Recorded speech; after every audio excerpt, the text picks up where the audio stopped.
उर्दू की मैं बेटी हूँ, मेरा नाम गजल है, लब फूल के जैसे है, मेरी आँख कबल है। आदाब नाजरीन, मैं हूं आसिफ खान। सफ़र गज़ल का जारी है और इसी के साथ गज़ल के बारे में कीमती मालूमात आप तक पहुंचाने का सिलसिला भी जारी है। जैसा कि हम आपको बता चुके हैं कि गज़ल गोई ईरान से हिंदुस्तान आई और शुरुआती दौर फ़ारसी में गज़ल कहने का रहा। जब उर्दू का फ़रोग़ हुआ तो उर्दू शायरी में गज़ल को मरकज़ी हैसियत हासिल हुई। तो मज़ीद आगे बढ़ने से पहले आपको उर्दू के बारे में कुछ दिलचस्प हक़ाइक़ बताते चलें। उर्दू ने कई सौ साल पहले हिंदुस्तान में ही आँख खोली। जिस ज़माने में हिंदुस्तान में तुर्की, ईरान, अफ़गानिस्तान और अरब ममालिक से लोग आकर बसना शुरू हुए और उनका मेल मिलाप जब यहाँ की मकामी आबादी से हुआ तो बातचीत सिर्फ इशारों तक ही महदूद नहीं रही। इंसानी जज्बात ने अपने इजहार के लिए नया पैकर तलाश कर लिया। इस पैकर में हिंदुस्तान की कदीम ज़बानों यानी संस्कृत, पाली, प्राकृत, पंजाबी और सिंधी ज़बानों के अलावा मकामी बोलियों के अल्फाज भी शामिल हो गए और तुर्की, अरबी, फ़ारसी और पश्तो ज़बान के अल्फाज भी मिल गए। इस तरह एक नई बोली वजूद में आई। इसको शुरू में ज़बान हिंदी, हिंदवी, हिंदुस्तानी और ज़बान दहलवी भी कहा गया। फिर इसको रेख्ता कहा जाने लगा। उर्दू को उर्दू के नाम से कई सदियों के बाद पहचाना गया। उर्दू असल में तुर्की ज़बान का लफ्ज़ है जिसका मतलब होता है लश्कर या कैंप, और जब हम उर्दू ज़बान कहते हैं तो इसका मतलब होता है लश्करी ज़बान, यानी किसी फ़ौजी कैंप या छावनी में बोली जाने वाली ज़बान। लेकिन सच्चाई ये है कि उर्दू एक ऐसी ज़बान है जो आपस में मेल जोल की वजह से वजूद में आई। इसके लिए मैं यही अर्ज़ करूँगा कि फ़ारसी जो है वो खवास की ज़बान थी, ख़ास लोगों की ज़बान थी, जैसे संस्कृत के ख़ास तबके की ज़बान रही है। अवामी बोली तो नहीं थी उस ज़माने में जब संस्कृत का दौर था और बेहतरीन अदब लिखा गया संस्कृत में, जो कि वर्ल्ड लिटरेचर में जिसको शामिल किया जाता, लाजवाब काबिल फ़ख्र अदब लिखा गया संस्कृत में उस ज़माने में। लेकिन आम लोगों की जो बोलचाल की ज़बानें थीं वो तो प्राकृत थी, वो अपभ्रंश थी और वो जो है पाली थी, ये ज़बानें थी। अरबी में भी गज़लें हैं, फ़ारसी में भी गज़लें हैं, हिंदवी में जो हिंदवी कलाम जिसको वो हिंदवी,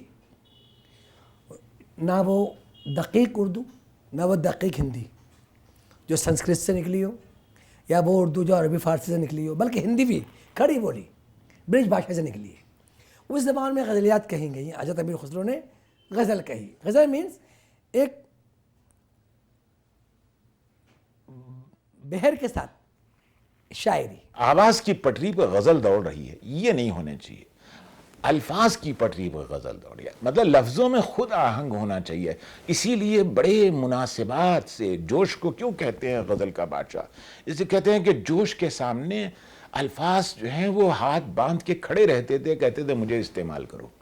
इसलिए कि शायर उसी को इंतखाब करेगा जिसके अंदर सौती आहंग बड़ा खूबसूरत हो और बहुत मुनासिब हो। जहाँ मुनासिबात होती है वहीं उसका इस्तेमाल होता है। नाजरीन, इस कीमती मालूमात के बाद आइए अब आपको सुनवाते हैं उर्दू की कदीम शायरी के कुछ नमूने। गोरी सोहे सेज पर सो मुख पर डारो केस, गोरी सोहे सेज पर सो मुख पर डारो केस, चल खुसरो घर आपने सांझ भई चहूँ देस, सांझ भई चहूँ देस। तो नाजरीन, आपने आज देखा उर्दू ने किस तरह और किन मनाजिल से गुजरकर एक बोली से एक ज़बान का दर्जा हासिल किया। और अब हम आपको ले चलते हैं प्रोग्राम के अगले हिस्से में, जहां आपकी मुलाकात कराएंगे मौजूदा दौर के एक बड़े शायर से। सुनवाएंगे उनकी गज़ल किसी मुतरन्निम आवाज़ में भी। सफ़र गज़ल का जारी है और अब हम पहुंच चुके हैं उस मंजिल पर जहां आपकी मुलाकात होगी एक बड़े शायर से। तो आज हमारे साथ हैं उर्दू के एक और नामवर शायर जनाब महराज फैज़ाबादी साहब। यूँ कहा जाए कि ये फ़ख्र का मकाम है कि इस दौर के मुमताज़ शायर महराज फैज़ाबादी आज हमारे साथ हैं तो बेजाना होगा। महराज फैज़ाबादी के कलाम की खुसूसियत ये है कि चाहे वो तहतुल लफ्ज़ पढ़ा जाए या तरन्नुम से, उसकी शीरनी ज़रा भी मुतासिर नहीं होती। आज महराज फैज़ाबादी उर्दू अदब का एक ऐसा नाम बन चुका है जिसको हटाकर आज के दौर की गज़ल की तारीख लिखना नामुमकिन हो गया है। किसी भी शायर की ज़िंदगी आसान नहीं होती। कहते हैं मुश्किल और दुश्वार रास्तों से गुजरकर ही शायरी का अजीम फ़न नसीब होता है। आइए नाजरीन जानते हैं महराज फैज़ाबादी साहब की इब्तदाई ज़िंदगी के बारे में खुद उन्हीं की ज़बान से। मुझे खुद ही याद नहीं कि मैंने कब लिखना शुरू किया। मैं तो फैज़ाबाद ज़िले के एक बहुत छोटे से गांव में पैदा हुआ था और मेरा ख्याल है कि हाई स्कूल तो नहीं मगर मैं अपने गांव का पहला इंटरमीडिएट हूँ और पहला ग्रेजुएट हूँ। वरना वहाँ लोग उर्दू बोलते नहीं थे। हम तो आज भी अवधी बोलते हैं अपने गांव में, हम उर्दू नहीं बोलते वहाँ। तो कोई तसव्वुर ही नहीं था शायरी का, हम जानते भी नहीं थे कि शायरी क्या होती है। वो तो कहिए कि मेरे गांव के करीब एक गांव है, वहाँ जब मैं 6ठी जमात का तालिब इल्म था तो मुशायरे कई साल हुए लगातार। तो मेरे वालिद मुझे लेके चले गए। हाफ़ज़ा मेरा अच्छा था, मुझे सबकी गज़लें याद हो गईं और उसके बाद मैंने गुनगुनाना शुरू कर दिया। और बाय द टाइम के मैं लखनऊ आके BSc ज्वाइन करूं, अच्छा लखनऊ का उस ज़माने में माहौल भी बहुत अच्छा था। हर नुक्कड़ पे कोई ना कोई अंजुमन होती थी और वहाँ शेर सादी और शायर सादी दोनों काम होते थे। तो मैंने कुछ अपना उल्टा सीधा लिखना शुरू कर दिया। उस्ताद कोई नसीब नहीं हुआ, खुदरा हूँ, जो कुछ भी कहता रहा हूँ आज तक खुद कहता रहा हूँ। महराज साहब को एक अरसे से लोग सुनते और पढ़ते आ रहे हैं। उन्होंने अपनी आंखों से हालात को बदलते देखा है। महराज साहब से ही जानते हैं कैसा रहा गज़ल का ये सफ़र। पिछले 1000 साल में और ख़ास तौर से पिछले 350 साल में जब से उर्दू गज़ल सफ़र कर रही है, उसमें सदियाँ बदल गईं, ज़माना बदल गया, लोग बदल गए, शेर कहने वाले बदल गए, मगर बुनियादी अंडरकरेंट जो है वो अमीर खुसरो हों या वली दकनी हों या अमीर तकी मीर हों वगैरह वगैरह वगैरह, इनका जो बुनियादी अंडरकरेंट है कि सच के करीब रहो। मैं फिर अपनी बात रिपीट कर रहा हूँ कि सच के करीब रहो। अब जैसे अमीर खुसरो ने कहा था कि खल्क में गोया के खुसरो बुत परस्ती में कुनत, आरे आरे मी कुनम्बा खल्क मारा कार निस्त। मुझे लगता है जैसे शेर अमीर खुसरो ने कहा हो, एहसास मेरा हो कि जब मेरे ऊपर लोगों ने एतराज़ किया, जब मुझे लोगों ने किसी सिलसिले में बुरा भला कहा, तो बेसाख्त दिल में यही शेर आया कि खल्क में गोया के खुसरो बुत परस्ती में कुनत, आरे आरे मी कुनम बा खल्क मारा कारनी। हमें क्या लेना है इन लोगों से, हम अपना काम कर रहे हैं और बाकी जिसे जो जी में आए कहे, हमसे क्या मतलब। तो वही मैंने कहा कि जो सच्ची शायरी होती है, अमीर खुसरो ने कहा था, उनकी कदमों की खाक महराज फैज़ाबादी आज ये महसूस कर रहा है कि हमारे जद्द अमजद ने बहुत अच्छा कहा था कि आज उनके शेर से हमें सोचने का तरीक़ा मालूम हो रहा है। ये है भैया। नाजरीन, आज गज़ल बदल गई, गज़ल के सुनने वाले बदल गए, यहाँ तक कि ज़बान भी बहुत हद तक अपनी पुरानी शक्ल छोड़ चुकी है। तो ऐसे में गज़ल की तब्दीली को महराज साहब कैसे देखते हैं? देखिए, मीर और गालिब के ज़माने में गज़ल के सुनने वाले दूसरे थे। मीर और गालिब के ज़माने में गज़ल दरबारों में थी, गज़ल हवेलियों में थी। हमारा ज़माना उसे बाज़ारों तक ले आया है, चौराहों तक ले आया है। आज गज़ल चौराहों में पढ़ी जा रही है, बाज़ारों में गुनगुनाई जा रही है, पान की दुकान पे मुशायरे का कैसेट बज रहा है, रिक्शे वाला भी सुन रहा है। तो दायरे रिक्शे वाला बहादुर शाह ज़फ़र तो नहीं हो सकता, ना हम मीर गालिब हो सकते हैं। मगर हकीकत ये है कि उस दौर की जो गज़ल कही गई, उसकी लफ्ज़ियात, उसका पस मंज़र वो उस दौर के हिसाब से था। आज जो गज़ल कही जा रही, उसकी लफ्ज़ियात और उसका पस मंज़र आज हमारे आज के दौर की मुनासबत से है। जिस तरह से आज के लोग मुख्तलिफ़ ज़राए इब्लाग से उर्दू की, उर्दू गज़ल की, उर्दू शायरी की पज़ीराई कर रहे हैं, उस तरह से मैं तो बहुत पुरुम्मीद हूँ कि आने वाले कल में उर्दू और उर्दू गज़ल और उर्दू गज़ल से जुड़े हुए ये लोग ज़िंदा रहेंगे, इन्हें कोई नहीं मार सकेगा और ये इंशाअल्लाह इसी तरह हमारी और आपकी दिलों की धड़कनों की तर्जुमानी करते रहेंगे। लेकिन मैंने जो देखा है वो ये कि जब भी कोई नया तजुर्बा होता है तो उसके बाद एक लंबा वक्फ़ा गुज़रता है जब तक के सामीन और किसी ज़माने में क़ारीन हुआ करते थे, अब तो खैर उर्दू का अलमिया है कि क़ारीन रही नहीं, बहरहाल सामीन उसको तस्लीम करने में कुछ वक्त लेते हैं। जो मेरा तजुर्बा है उसे एकदम से तस्लीम नहीं कर लेते। मतलब निदा ने कब शेर कहा था कि सूरज को चोंच में लिए मुर्गा खड़ा रहा, खिड़की का पर्दा खींच दिया, रात हो गई। बड़ा अच्छा था। सूरज सुबह के वक्त जब गहरी नींद आ रही हो तो वाकई खिड़की का पर्दा खींच के हम सो जाते हैं, मगर ये कि इसको आज तक हमारे क़ारीन और सामीन तस्लीम नहीं कर पाए हैं। तो वही मैंने कहा कि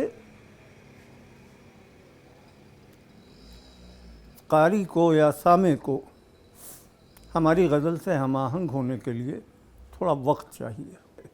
आज की गज़ल अगर हम बहादुर शाह ज़फ़र के दरबार में पढ़ेंगे तो भगा दिए जाएंगे, और बहादुर शाह ज़फ़र के दरबार में जो गज़ल पढ़ी जाती थी वो गज़ल अगर आज हम मुशायरों में या बाज़ारों में या चौराहों पे गुनगुनाएंगे तो लोग हमें भगा देंगे।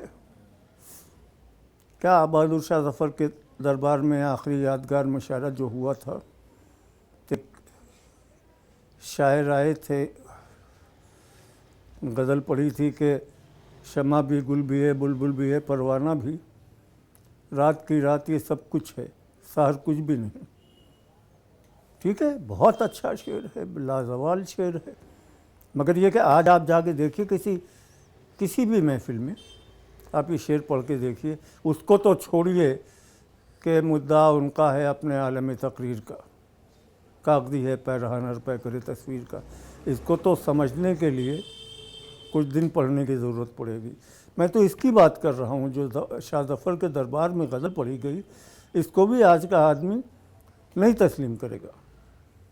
मगर ये कि ठीक है, वो उनका ज़माना था, वो उस हिसाब से शेर कह रहे थे, ये हमारा ज़माना है, हम अपने हिसाब से शेर कह रहे हैं, और दोनों अपने अपने समाज की तर्जुमानी कर रहे थे। वो भी कर रहे थे, हम भी कर रहे हैं। नाजरीन, उम्मीद है कि मेराज साहब के अफकार और ख़यालात से आपकी इल्मी बसीरत में कुछ तो इजाफा हुआ होगा। आइए मेराज साहब से गुजारिश करते हैं कि वो अपनी एक गज़ल हमें सुनाएं। कि मोहब्बत को मेरी पहचान कर दे, मोहब्बत को मेरी पहचान कर दे, मेरे मौला मुझे इंसान कर दे। मोहब्बत को मेरी पहचान कर दे, मेरे मौला मुझे इंसान कर दे।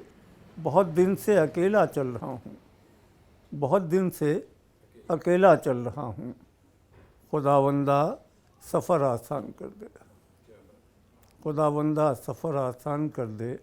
और दरो दीवार शिकवा कर रहे हैं, दरो दीवार शिकवा कर रहे हैं, उसे एक दिन मेरा मेहमान कर दे।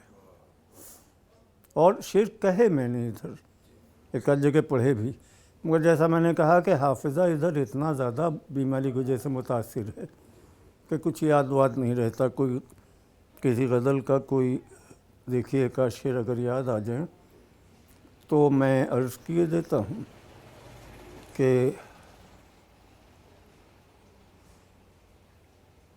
एक गज़ल मैंने कई जगह पढ़ी है, दिल्ली में भी पढ़ी है, उसका एक मतलब और दो तीन शेर सुन लें। कि रिश्तों की कहकशां सरे बाज़ार बेच कर, रिश्तों की कहकशां सरे बाज़ार बेच कर, घर को बचा लिया दरो दीवार बेचकर। और शोहरत की भूख हमको कहाँ लेके आ गई, शोहरत की भूख हमको कहाँ लेके आ गई, शोहरत की भूख हमको कहाँ लेके आ गई। हम मोहतरम हुए भी तो किरदार बेचकर, हम मोहतरम हुए भी तो किरदार बेचकर। और वो शख्स सूरमा है मगर बाप भी तो है, वो शख्स सूरमा है मगर बाप भी तो है, रोटी ख़रीद लाया है तलवार बेचकर। तो नाजरीन, इस उम्मीद के साथ कि महराज साहब की ये गज़ल आपके दिल और जहन को छू गई होगी, आपको सुनवाते हैं महराज साहब का कलाम एक खूबसूरत आवाज़ में।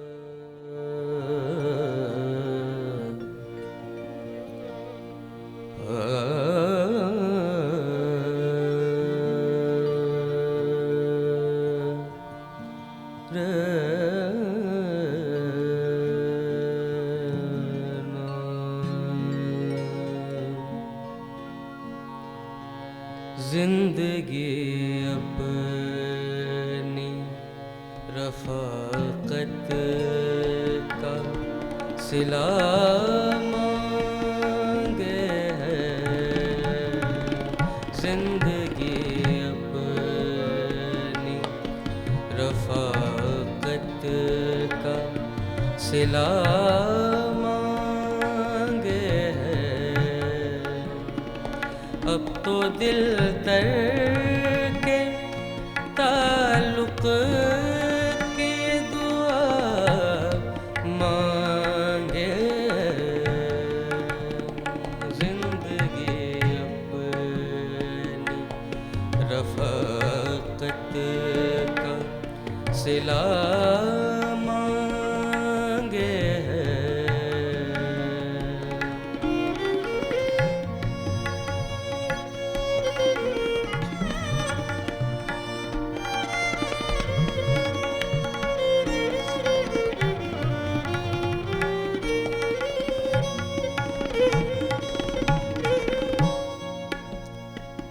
कितने टूटे हुए ख्वाबों को सजा कर रखूं, कितने टूटे टूटे टूटे टूटे, कितने टूटे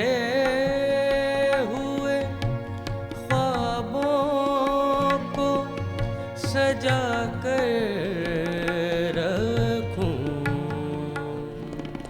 आँख तो रोज कोई ख्वाब नया मांगे है,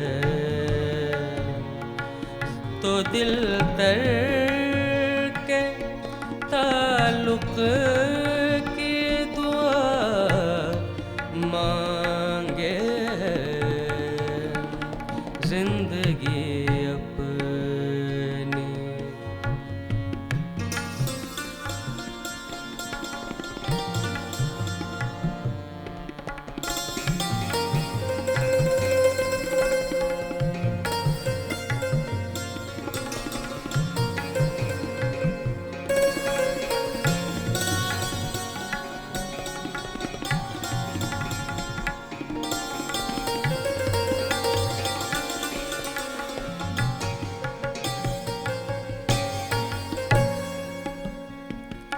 मौत से भागते रहना भी कोई जीना है, मौत से भागते रहना भी कोई जीना है। जिंदगी वही बेखौफ हवा मांगे है,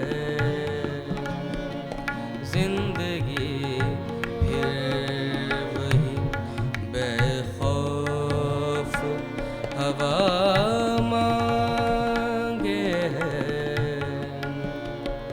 अब तो दिल तर के ताल्लुक की दुआ मांगे जिंदगी अपनी।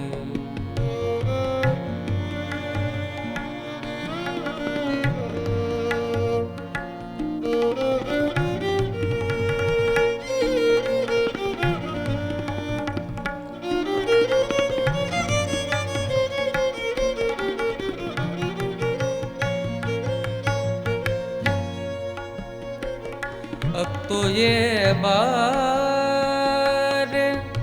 नदामत नहीं उठता यारों, अब तो ये बारे बारे बारे बारे नदामत नहीं उठता यारों, अब तो ये बार नदामत नहीं उठता यारों। दिल गुनाहगार अगर है तो सजा मांगे है, दिल गुनाहगार अगर है तो सजा मांगे है। अब तो दिल तर के ताल्लुक की दुआ मांगे जिंदगी अपनी रफ़ाक़त का सिला मांगे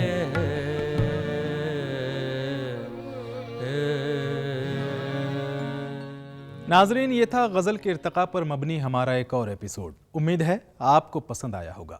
फिलहाल आसिफ खान को दीजिए इजाज़त। अगले हफ्ते आपसे फिर मुलाकात होगी। सफ़र गज़ल का जारी रहेगा, गज़ल की दुनिया के कुछ महकते हुए लम्हों के साथ। देखते रहिए DD उर्दू।